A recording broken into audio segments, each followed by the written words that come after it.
우리 이제 하나님 말씀 신명기 34장 1절 말씀입니다. 우리 하나님 말씀 구약 신명기 34장 1절 말씀입니다.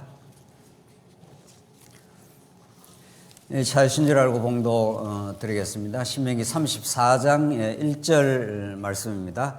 모세가 모압 평지에서 너보산에 올라가 여리고 맞은편 비스가 산 꼭대기에 이르매 여호와께서 길앗 온 땅을 단까지 보이시고 또 온 납달리와 에브라임과 므낫세의 땅과 서해까지의 유다 온 땅과 네겝과 종려 나무의 성읍 여리고 골짜기 평지를 소알까지 보이시고 여호와께서 그에게 이르시되 이는 내가 아브람과 이삭과 야곱에게 맹세하여 그의 후손에게 주리라 한 땅이라. 내가 내 눈으로 보게 하였거니와 너는 거리로 건너가지 못하리라 하시매 이에 여호와의 종 모세가 여호와의 말씀대로 모압 땅에서 죽어 벳볼 맞은편 모압 땅에 있는 골짜기에 장사되었고 오늘까지 그의 묻힌 곳을 아는 자가 없느니라. 모세가 죽을 때에 나이 120세였으나 그의 눈이 흐리지 아니하였고 기력이 쇠하지 아니하였더라. 이스라엘 자손이 모압 평지에서 모세를 위하여 애곡하는 기간이 끝나도록 모세를 위하여 30일을 애곡하니라. 9절까지 봉독 드렸습니다. 우리는 오늘 신명기 34장을 마지막으로 신명기 전체를 총정리하는 그런 시간을 갖도록 하겠습니다. 우리 여러 달 동안 신명기 말씀을 통해서 하나님이 여호와 되심을 자기 율법을 통해서 드러내신 이 사건들을 우리가 여러 달 동안 확인해 왔습니다. 우리 지난 시간 33장 내용에서는 하나님께서 최종적으로 모세에게 이제 모세를 통해서 이스라엘 백성들을 축복하시는 장면을 확인했습니다. 12지파 각 지파에게 하나님께서 제사장 나라를 세우시고 그 하나님 나라의 사랑의 통치 속에 살게 하실 축복의 내용을 약속하시는 그런 내용으로 우리가 33장에서 신명기 거의 마지막 이제 복음적인 결론을 내리고 오늘 34장 내용은 모세의 죽음 또 하나님께서 모세를 어떻게 평가하시는가 하는 그런 내용으로 마지막 신명기가 기록되어 있습니다.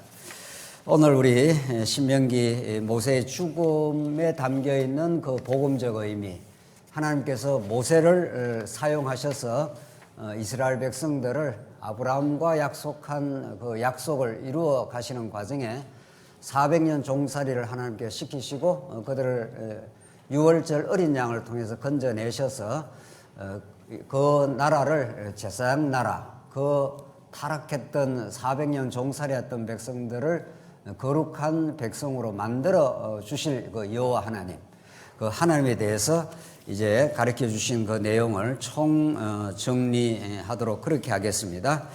오늘 신명기 총정리의 그 주제를 이제 제목을 모세보다 우월하신 그리스도로 우리는 그렇게 정하고 34장 내용을 차근차근 한번 보도록 하겠습니다. 우선 34장은 큰 덩어리가 이제 세 덩어리가로 나누어질 수 있는데 첫 번째가 이제 모세의 죽음을 기록하는 내용이고 그 다음 두 번째가 하나님께서 모세를 이어 여호수아로 계승시켜가는 사건, 그 다음 마지막이 이제 하나님이 모세를 평가하는 모세보다 큰 선지자가 없다.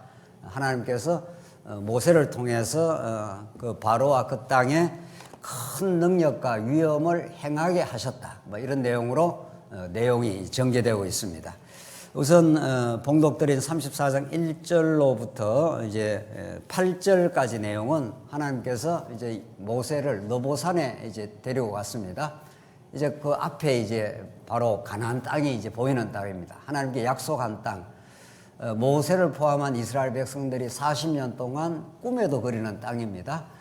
광야가 얼마나 고단하고 힘든지 불뱀과 정갈이 있고 떼약볕이 있는 곳, 그런 광야를 거쳐가면서 이스라엘 백성들 400년 종살이했던 그들을 하나님께서 3차의 시련을 통해서 하나하나 죽여가시고 광야에서 새로 난 자들을 새롭게 만들어 가신 하나님께서 완전한 새로운 창조를 해 가시는 그런 역사의 과정을 거쳐오면서 이스라엘 백성들은 얼마나 하나님이 약속한 땅, 다시는 불변과 정갈이 없는 땅, 안식과 보호가 온전하게 이루어지는 그 땅을 이제 그리워했는지 모릅니다. 하나님께서 모세를 그렇게 인도하시면서 이제 느보산에 올라와서 그 땅을 이제 바라보게 하신 겁니다. 모세가 얼마나 그 마음에 감개무량했을지 우리는 상상을 할 수가 없습니다. 이제 하나님의 약속한 땅을 바라보게는 하셨는데 참으로 아쉽고도 인간적으로 모세는 그 땅을 밟지는 못합니다. 오늘 본문의 말씀처럼 쭉 그 땅을 온 땅을 보여주시고 4절에 뭐라고 말씀하시는가 하면 여호와께서 그에게 이르시되 이는 내가 아브라함과 이삭과 야곱에게 맹세하여 그의 후손에게 주리라 한 땅이라 내가 내 눈으로 보게 하였거니와 너는 그리로 건너가지 못하리라. 이렇게 하나님께서 모세의 역할을 여기까지로 하나님이 정해 놓으시고 모세는 참으로 그리워했던 가고 싶은 가나안 땅을 밟지는 못합니다.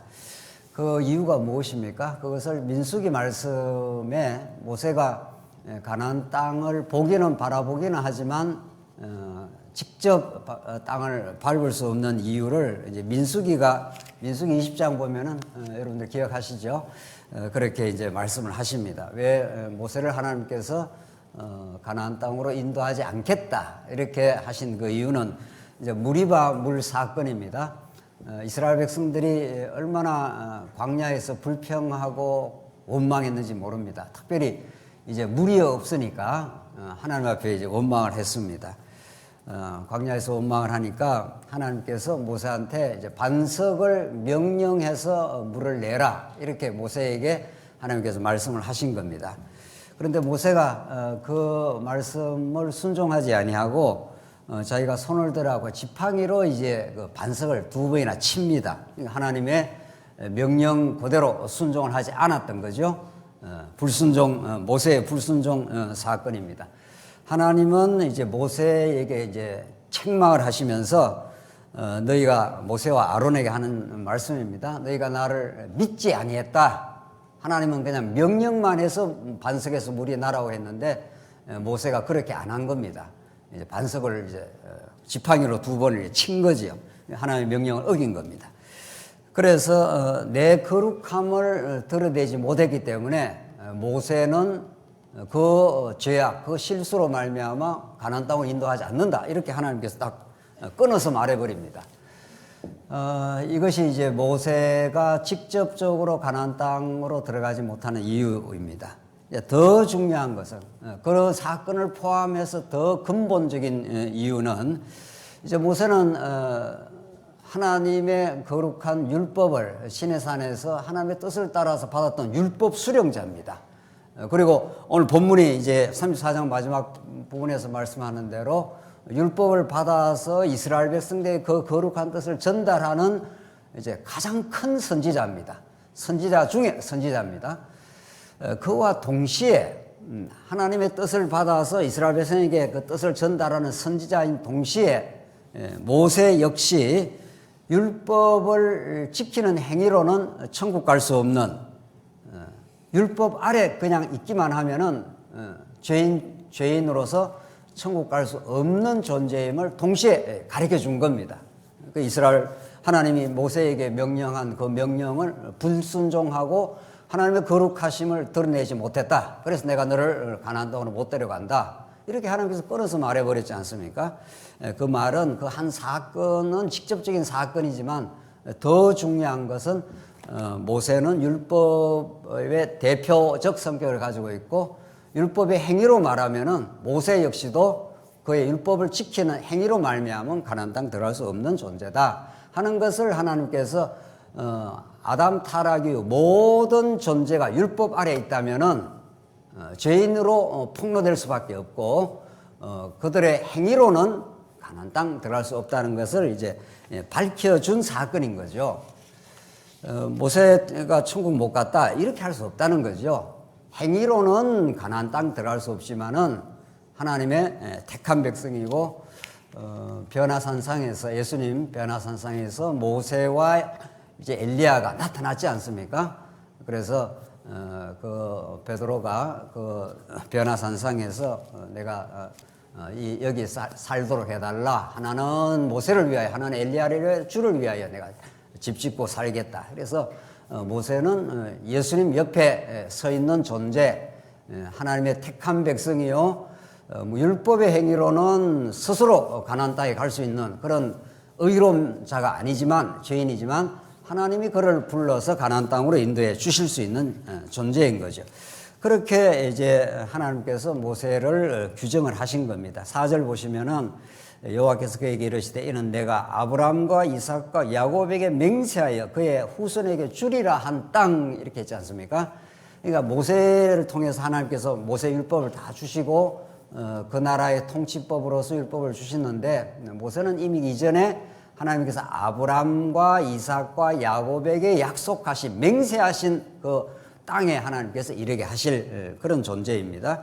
자, 그렇게 해서 모세가 가나안 땅을 율법의 행위로는 들어갈 수 없음을 확인시켜 주시고 5절 보시면 이에 여호와의 종 모세가 여호와의 말씀대로 모압 땅에 죽어 벳볼 맞은편 모압 땅에 있는 골짜기에 장사되었고 오늘까지 그의 묻힌 곳을 아는 자가 없느니라. 이걸 자세히 밝힙니다. 왜 이렇게 모세의 죽음 사건 그의 장사되었는데 오늘까지 그의 묻힌 곳을 아는 자가 없었더라. 이렇게 해서 모세가 흔적도 없이 사라집니다. 그러니까 어디에 죽고 무덤이 어디에 있다 이런 말 자체도 없이 사라져 버리고 맙니다. 만약 모세의 무덤이 어디라는 것이 후손들에게 후대에 알려졌다면은 유대인들은 그것을 아마 성지화했을 겁니다. 유대인들에게 모세처럼 중요한 인물이 없고 그들에게는 영웅처럼 그렇게 보여질 수 있는 거죠. 그러나 하나님께서 모세가 어디에 묻히긴 했는데 그 묻힌 곳을 아는 자가 없이 흔적 없이 사라지게 하심.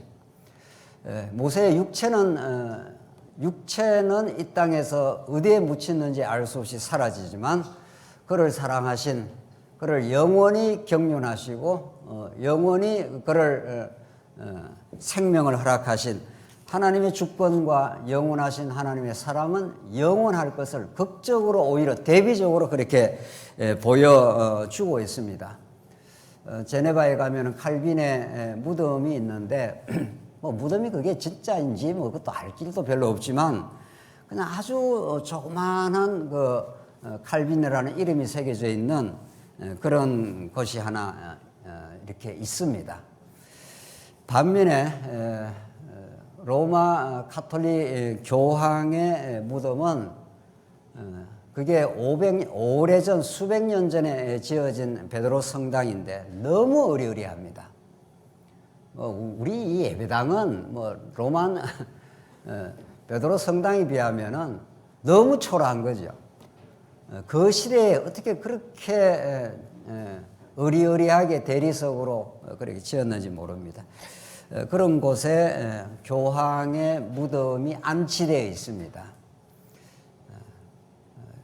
종교개혁자 칼빈의 무덤과 이 거짓 진리의 화신인 이 교황의 무덤이 사람이 볼 때 얼마나 으리으리하게 그 안치되어 있는지 모릅니다. 이런 것들이 우리가 이 땅의 진리를 깨달아가면서 우리가 영원한 진리, 하나님 나라의 진리를 깨닫는 우리에게 시사하는 바가 너무도 큰 거죠. 뭐 중국 제가 가보진 않았습니다만 시안에 진시황의 그 무덤이 으리으리합니다. 아마 세계에서 제일 큰 무덤으로 알려져 있죠. 진시황이 불로 장생을 꿈꾸며 불로처를 구하려다가 49세에 죽었다고 합니다. 인간의 이 어리석음의 극치, 그의 죽음과 함께 얼마나 많은 사람이 같이 죽고 그 찬란한 그 무덤을 자랑하는 이집트의 피라미드도 마찬가지고 그렇습니다. 그런데 모세의 죽음은 어디에 묻혀 있는지 알 수가 없다. 모세는 궁극적으로 예수 그리스도를 바라보았고 예수와 함께 죽고 예수와 함께 살아난 신앙인입니다. 우리는 이 땅에 결국 육신을 가지고 살아가지만은 잠깐 이 하나님이 허락하신 시간 속에 살지만 육체가 본질이 아닌 거죠. 육체는 이미 아담 타락 이후 죽기로 되어 있고 그저 육신만 가지고 살게 되면 질그릇 속에 보화가 없다면 아무것도 아닌 거죠. 진시황이 그렇게 오래 살려고 불로초를 구하려고 했지만 49세에 죽었다는 이 비극적 사실 말이죠. 우리는 49세보다는 훨씬 오래 사는 것 같은데요. 49세를 살든 100세를 살든 현대인들이 그렇게 오래 살려고 건강 챙기고 이렇게 저렇게 해도 100세를 넘기지 못하는 이 억급의 세월 가운데 잠깐 같은 이 세월을 살면서도 우리에게 찾아오신 언약의 복음, 우리에게 찾아오신 영생의 그 진리가 있기에 우리는 이 땅에 살아가는 삶의 짧고 길미 문제가 아니라 얼마나 예수를 우리가 철실하게 믿고 허물과 죄로 죽었던 우리 인생들을 살려주신 예수 안에 찾아온 그 복음의 메시지, 그것이 우리에게 중요할 것입니다. 하나님께서 모세를 그토록 사랑하사 120년의 인생 가운데 하나님께서 함께 하시고 이제 꿈에 그리던 가나안 땅을 보기는 보지만은 들어가지 못하는 인간적 아쉬움을 남기지만 그는 예수 안에서 영원한 가나안 땅, 영원한 생명의 나라, 그리로 하나님께 인도하신 하나님의 섭리가 있는 거죠. 그렇게 해서 모세가 정말 120세에 눈이 흐리지 아니하고 기력이 쇠하지 아니했다 이렇게 되어 있습니다. 그런 이제 모세의 삶을 이제 정리를 하고 모세에서 여호수아로 언약의 중보자가 이제 계승되는 장면이 9절 말씀입니다. 모세가 누리 아들 여호수아에게 안수하였으므로 그에게 지혜의 영이 충만하니 이스라엘 자손의 여호와께서 모세에게 명령하신 대로 여호와의 말을 순종하였더라. 모세 다음에 누리 아들 여호수아로 이제 안수했다. 이제 그대로 이제 언약의 중보직이 계승이 됩니다. 모세도 마찬가지고 여호수아도 마찬가지고 이제 여호수아 이후에 나타나는 다윗, 솔로몬 이런 자들이 전부 어떤 존재들입니까? 구약의 하나님의 언약을 세우시고 언약의 나라인 하나님 나라를 건설하기 위해서 하나님께서는 아브람도 필요하고 모세도 필요하고 이제 그 역할이 다 다른 거죠. 아브라함은 하나님이 처음 이제 부름을 받은 자고 그 나라에 대한 약속을 부름을 받은 자고 모세는 그 나라를 이루어가는 그 통치 방법인 율법을 하나님께서 수령하는 자죠. 그렇게 해서 모세를 하나님께서 사용하시고 그런 역사의 흐름을 쫓아서 이제 다윗 시대 때 진짜 하나님이 통치하는 나라 다윗 왕국을 하나님이 건설하시고 그 왕국이 영원히 보존되게 하기 위하여 하나님이 솔로몬을 통해서 성전을 짓게 하시고 그때마다 언약의 나라를 이루어가는 그 역할과 직분이 이제 다른 거죠. 하나님께서 오늘 모세를 이어서 여호수아가 세워졌는데 그에게 지혜의 영이 충만했다 이렇게 되어 있습니다. 이 구약에 나타나는 언약 계승인 거죠. 그렇게 해서 하나님께서 모세가 죽지만 여호수아가 이어져 가면서 구약의 언약의 계승 사건이 이어져 가는 거죠. 이것은 구약은 이런저런 언약의 계승자들이 나타나서 언약의 나라를 중보하는 그 중간 역할을 하는 그 계승자가 나타나지만 우리 오늘 여러분과 제가 살아가는 이 신약의 시대에 이 모든 날 마지막에 아들로 하나님께서 말씀을 하신다 이렇게 말하지 않습니까? 히브리서 기자가 구약에는 여러 부분과 여러 모양으로 말씀하시지만 하나님의 거대한 그 진리의 여러 부분과 여러 모양의 방식으로 아브라함은 이렇게 사용하시고, 모세는 저렇게 사용하시고, 그 다음 다윗은 이렇게 사용하시고, 솔로몬은 저렇게 사용하시고, 이렇게 여러 부분과 여러 모양을 통해서 하나님께서 계속 말씀하시던 하나님은 그 모든 진리의 부분들을 통합하시고 완성하시고 온전히 성취하시는 예수, 하나님의 아들을 보내주는 거죠. 네. 그러니까 우리는 오늘 모세의 죽음, 그 이후에 여호수아로 이어지는 이 언약 중보자의 계승 사건을 통해서 그 모두를 통합하시는 예수 그리스도 한 분을 우리가 읽어낼 때 우리는 진리를 우리가 발견하고 진리를 깨닫는다, 그렇게 말하는 거죠. 우리는 여호수아가 대단한 것도 아니고 모세가 물론 구약에는 그런 자들을 하나님이 다 사용하시고 이스라엘 백성을 이끌어 가시지만 진짜 우리에게 전달되는 복음 진리는 모세보다 우월하신 예수 그리스도 사건을 히브리서 기자가 이렇게 말씀하십니다. 한번 보십시다. 히브리서 3장 6절, 3장 3절입니다. 히브리서 3장 한번 읽어보겠습니다. 히브리서 3장 3절입니다. 히브리서는 모세보다 얼마큼 예수가 더 우월한가. 모세는 구약에서는 아주 중요한 하나님이 쓰시는 종이지만은 모세보다 얼마나 그리스도가 더 우월한가를 이렇게 정언하고 있습니다. 보겠습니다. 그는 하는 것이 예수 그리스도는 이런 뜻입니다.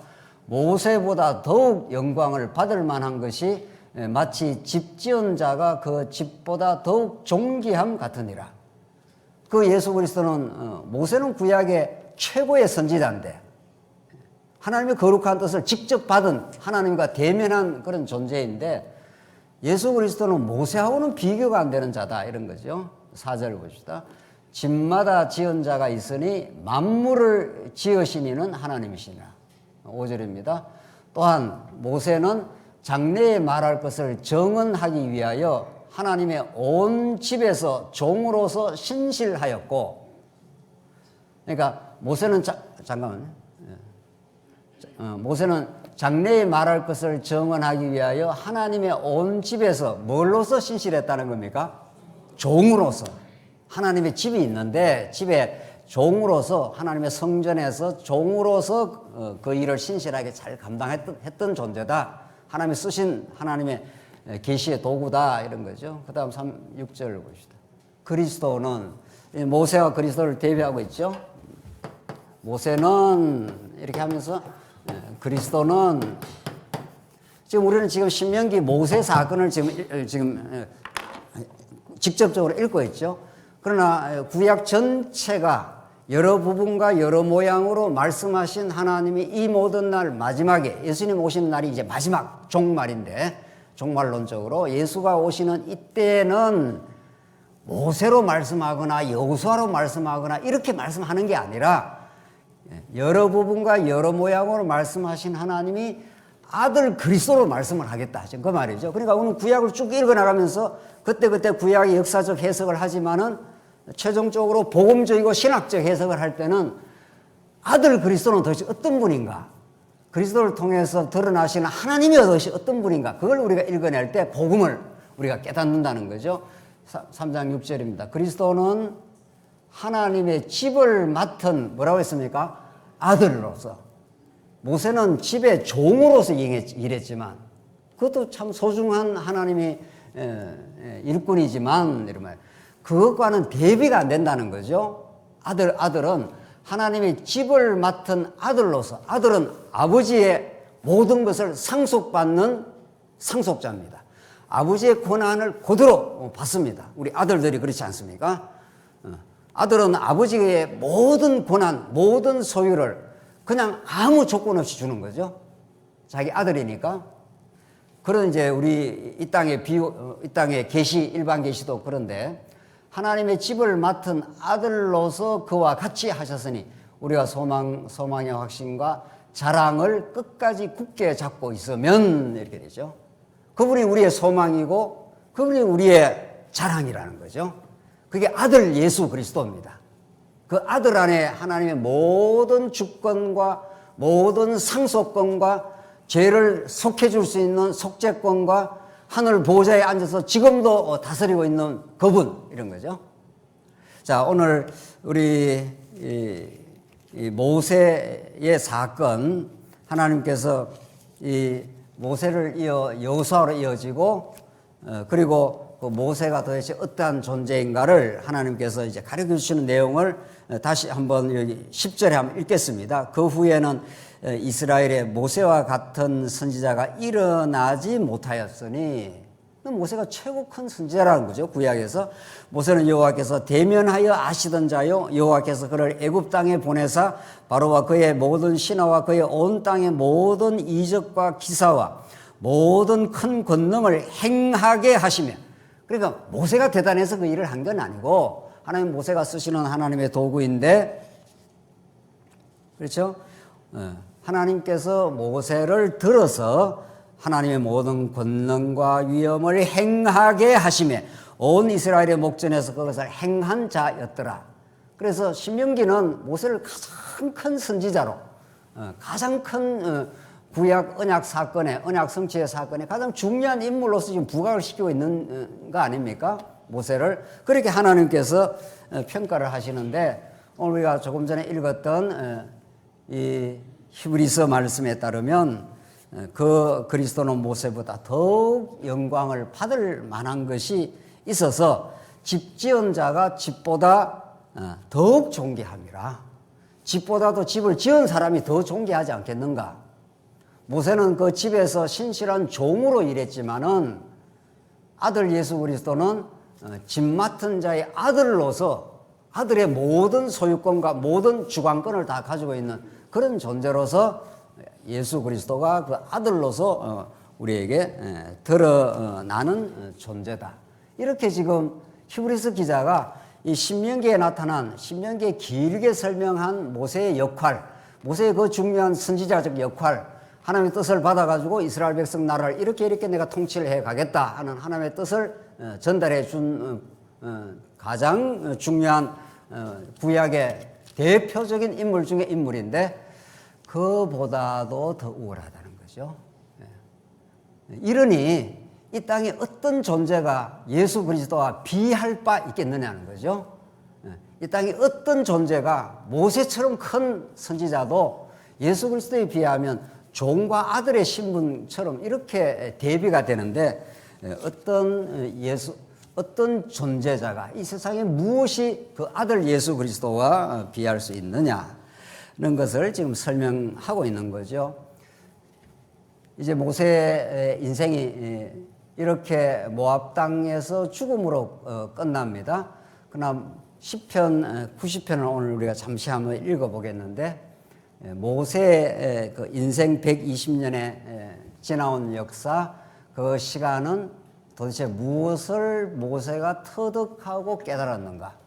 우리가 잘 아는 대로 모세 120년의 역사는 어떤 역사입니까? 왕궁에서 40년 동안 왕자처럼 화려하게 지냈습니다.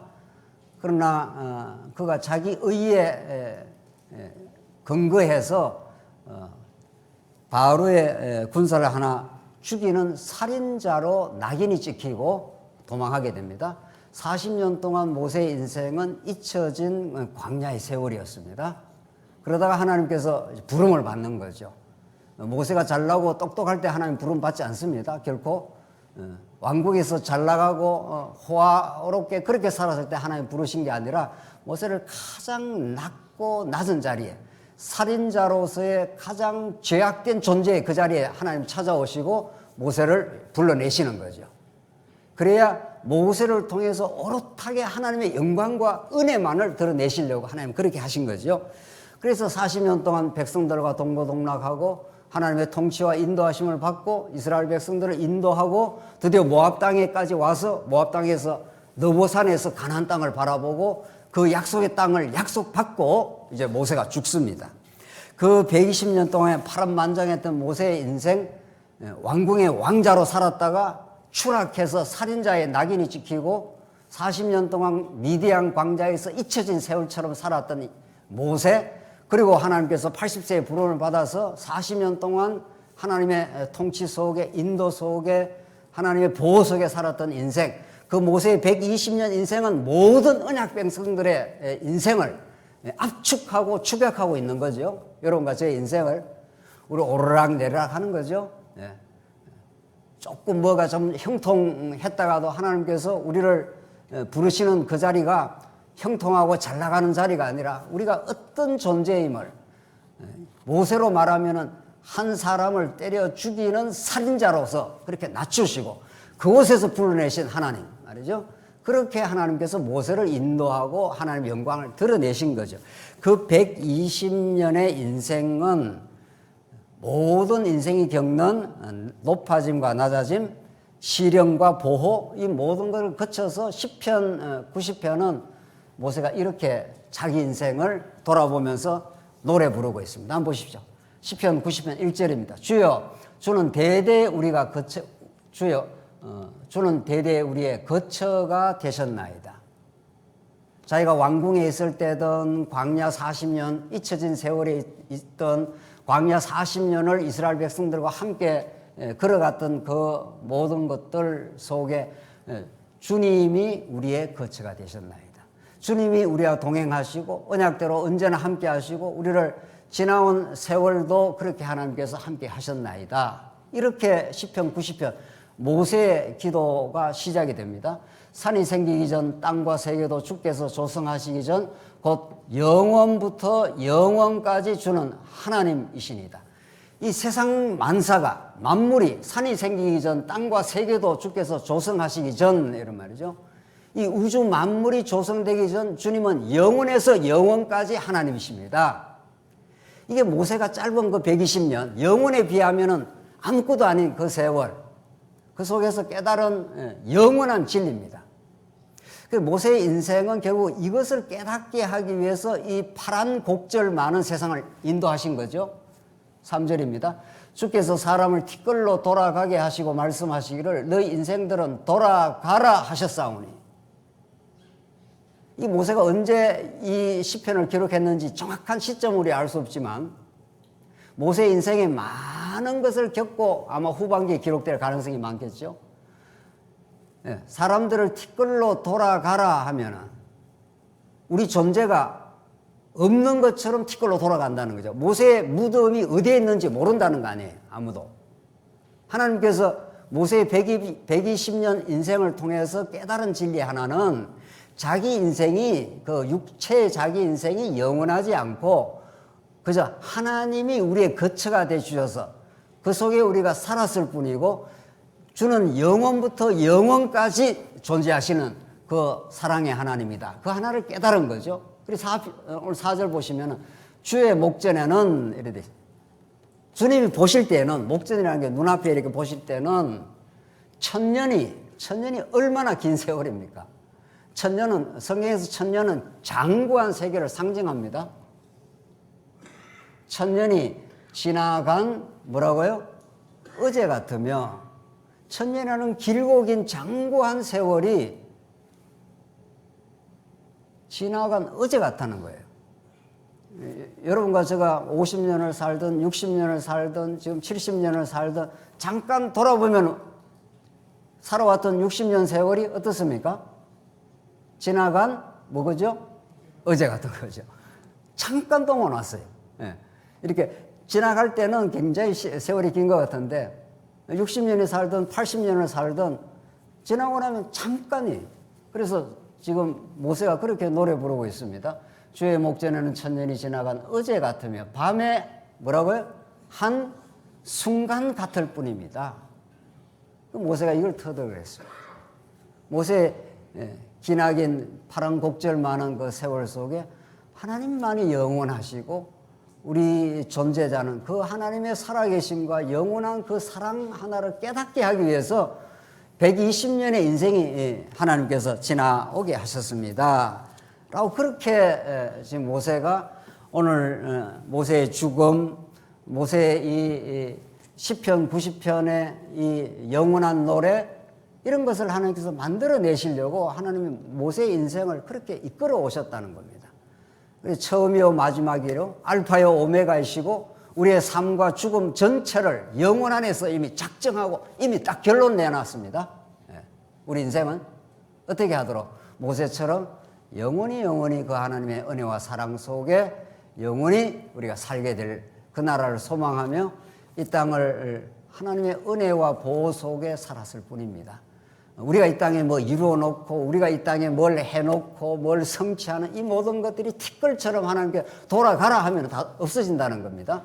모세는 그것을 깨달았습니다. 모세의 인생 전체가 얼마나 하나님의 영원의 작정에 붙들려 있는 인생이었고, 주님은 모세와 함께 거처하시고 그를 이끌어 오셨습니다. 모세와 함께 했던 이스라엘 백성들, 오늘 지금 신명기 전체를 정리를 하겠는데, 하나님은 영원 안에서 예수 그리스도 안에서 하나님 나라를 언약을 해놨습니다. 하나님과 그 아들 예수 그리스도 안에 하나님 나라를 이미 영원 안에서 완료 성취해놨습니다. 이 뜻은 변개되지도 않고 이 뜻은 사라지지 않습니다. 이것을 하나님의 역사를 통해서 지금 우리에게 보여주고 계시는 거죠. 하나님께서 예수 그리스도 안에서 당신이 사랑하는 하나님 나라를 내가 세우고 통치를 하겠다.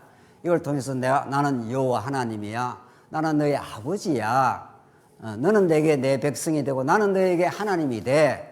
이것이 영원한 언약, 창세전 언약입니다. 이것이 바뀌지 않습니다. 이것을 하나님께서 아담에게 보여주셔서 첫 아담을 통해서 하나님은 이렇게 새하늘과 새 땅이 오기까지 하나님은 첫 아담에게 저 영원한 언약을 하나님께서 언약하시고 마지막 아담 예수를 통해서 실제로 이루십니다. 지금 여러분과 제가 21세기 이렇게 살면서 그 예수 그리스도 안에서 하나님 나라가 지금 이루어지고 있는 중입니다. 누구한테 말한 것? 첫 아담에게 말한 것. 이 실체적인 하나님 나라를 하나님이 이루신다는 걸 우리한테 아주 구체적으로 깨닫게 하기 위해서 하나님은 아브라함에게 모형적으로 언약하고 우리 오늘 모세를 통해서 그 언약의 나라를 모세를 통해서 이루어 가시는 거죠, 지금. 그래서 아담에게 자손 땅 통치라는 하나님 나라를 언약했지 않습니까? 하나님이 아담에게 영원한 나라를 내가 역사 가운데 이렇게 이루어 주겠다 해서 아담이 타락해도 하나님은 노아를 통해서 다시 언약을 맺고 이제 그 아담에게 하신 언약을 이제 모형적 차원에서 하나님께서 아브라함에게 약속을 하신 거죠. 아브라함이 하나님을 찾지 않았습니다. 하나님이 아브라함이 그냥 나타나셔서 내가 지시할 땅으로 가라. 내가 큰 민족을 이루고 너는 복의 근원이 될 것이다. 이게 하나님께서 찾아와서 주신 무조건적인 언약입니다. 그렇게 해서 그 언약을 하나님께 이루어 주시는 과정에 400년 종살이하고 하나님께서 400년 종살이에서 건져내십니다. 뭘로? 유월절 어린 양으로. 하나님은 그냥 아브라함에게 하신 약속을 그대로 그냥 이루어 주시면 되는데 왜 하나님께서 이렇게 400년 종살이를 시켰다가 건져내시느냐 이겁니다. 그렇죠? 하나님께서 아담에게 하나님께서 축복의 나라를 하나님께서 해 주시고 그냥 그 나라를 이루어 주시면 되는 거죠.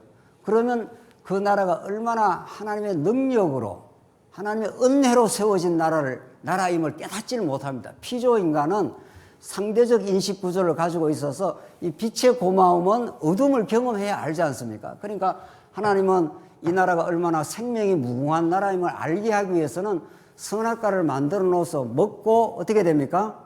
죽습니다. 한번 하나님을 떠난 경험을 하게 하는 거죠. 하나님 떠나면 이것이 죽음이라는 걸 한번 경험시키고 그 다음 이제 생명나무 대신 예수를 통해서 생명을 얻게 하시듯이 아론에게 하신 그 좋은 나라를 하나님께서 이루어 주실 것인데 그 나라를 이루어주는 과정에 요셉이 팔아 넘겨지고 애굽에서 400년 종살을 이 고난의 세월 400년 종살을 하게 하신 거죠. 그리고 나서 어떤 재앙으로도 나올 수가 없습니다. 이게 우리 영적으로 말하면 죄악의 포로의 삶이죠. 어떤 재앙으로도 열재앙으로 나올 수 없어요. 마지막 열재앙 마지막 재앙 유월절 재앙으로 나옵니다.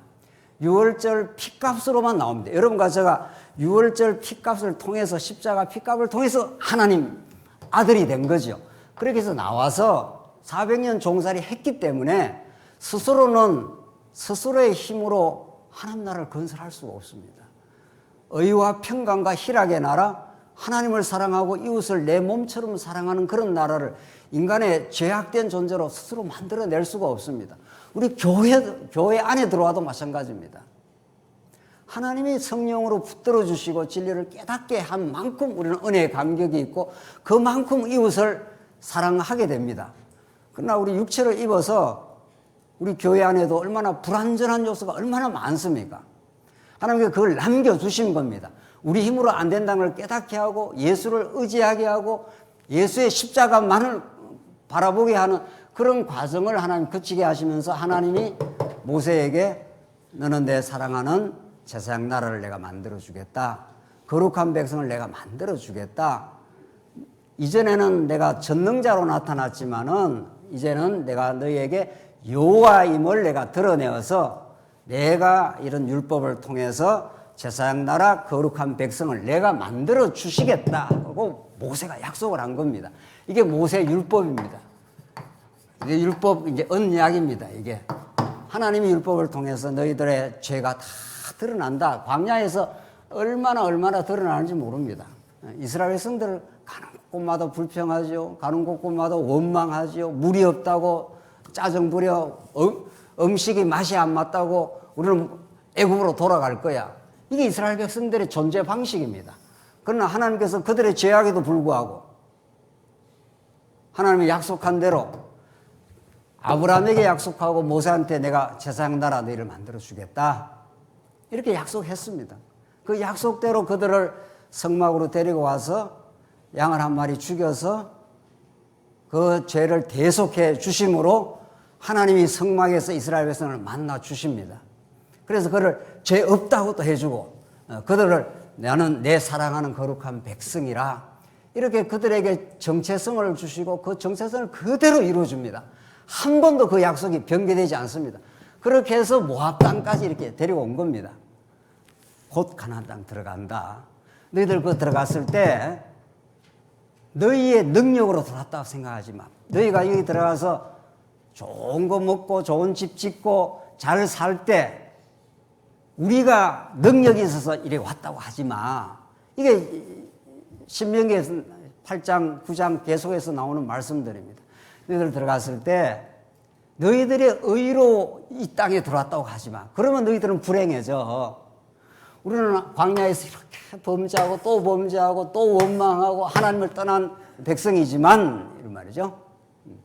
하나님의 약속대로 아브라함이 약속한 대로 모세에게 이미 말씀하신 대로 너를 내 사랑하는 제사장 나라라. 내가 너를 거룩한 백성이라. 애굽에 종살이하며 하나님 여호와를 모르고 마음대로 사는 애굽 백성과는 전혀 다른 거룩한 백성으로 내가 너를 만들어 주겠다. 너는 왕 같은 제사장이야. 베드로 사도가 말한 대로 여러분과 제가 그런 존재로 되어버리고 말았습니다. 이게 하나님의 영원한 하나님의 예수 안에서 이루어질 하나님 나라라고 영원히 계획되어 있습니다. 모세가 이걸 깨달은 겁니다. 모세 120년 인생을 통해서 주는 영원부터 영원까지 하나님이십니다. 천년이 지나간 어제 같으며 밤에 한 경점 같네요. 이런 거죠.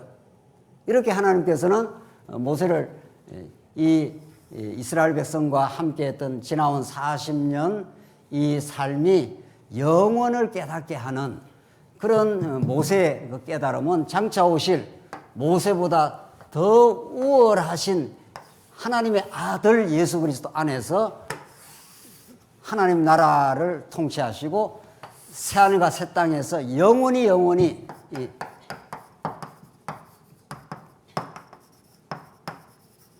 새하늘과 새 땅에서 영원히 하나님 나라를 누리게 하시려고 이 파란 많은 이 광야길을 모세로 하여금 이스라엘 백성과 함께 걸어오게 하신 하나님이시다. 이런 거죠.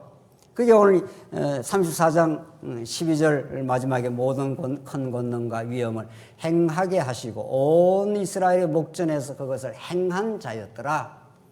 모세보다 더 우월하신 이렇게 모세가 큰 선지자인데 하나님의 뜻을 받아가지고 이 땅에 하나님 나라를 선포한 선지자인데 하나님께서 모세보다 더 우월하신 그 하나님의 아들 예수 그리스도 안에서 우리가 이 땅에 살지만 이 땅에 죄악의 몸을 가지고 때로는 몸부림치고 허우적거리고 때로는 시련에 시달리며 살아갈 때가 많지만 하나님은 우리를 영원 안에서 사랑하셔서 하나님께서 아담에게 약속한 그 나라를 진짜 마지막 아담 예수 안에서 모세를 통해서 이루어준 제사장 나라보다 더 우월하신 하나님 나라를 여러분과 저에게 선물로 주시고 그에게 붙은 바 되게 하시고 하나님의 아들 예수 그리스도로 말미암아 그 아들의 피값을 치르고 여러분과 제가 하나님의 아들들이 되게 하신 겁니다. 우리는 이 땅에 살지만 이제는 육체를 가진 이제 살다가 나이 들면 점점 병이 들기도 하고 육체가 쇠잔해지기도 하고 모세처럼 사라질 존재이지만 영원히 사라지지 않는 하나님의 영원한 생명에 붙들려 있는 그런 참 하나님의 아들들이 되고야만 거죠. 오늘 신명기의 말씀은 모세 오경을 총정리하면서 하나님께서 아브라함과 약속한 약속을 모세의 방식으로 참 모세보다 더 우월하신 참 선지자 예수 그리스도의 사건을 통해서 우리에게 하나님 나라를 선포하시고 우리는 그의 사랑받는 하나님의 백성임을 가르쳐 주시고 있습니다. 우리는 더없이 이 땅 살면서 우리가 꿈꾸고 우리가 계획하는 모든 것들이 무너진다 하더라도 하나님이 영원 안에서 꿈꾸시고 영원 안에서 작정하시고 계획하신 그 하나님의 나라는 망하지 않습니다. 여러분과 존재에 언제나 함께 하시고 그 능력과 그 사랑을 모세를 통해서 보내준 것보다 더 우월한 방식으로 예수 안에서 확정해 놓으시고 지금도 여러분과 저와 함께 하십니다. 그 말씀 안에 우리의 참 인생의 승리가 있길 간절히 바랍니다. 기도하겠습니다. 하나님 아버지 은혜를 감사합니다.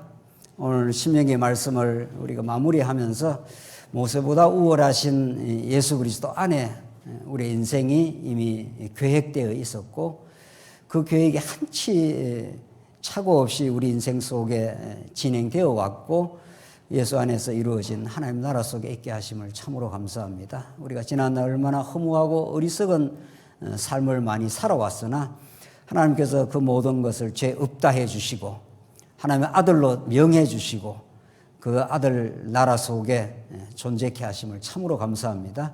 그 소망 가운데 우리가 또 힘있게 살아가는 하루하루가 되게 하시옵소서. 예수님 이름으로 기도하옵나이다. 아멘.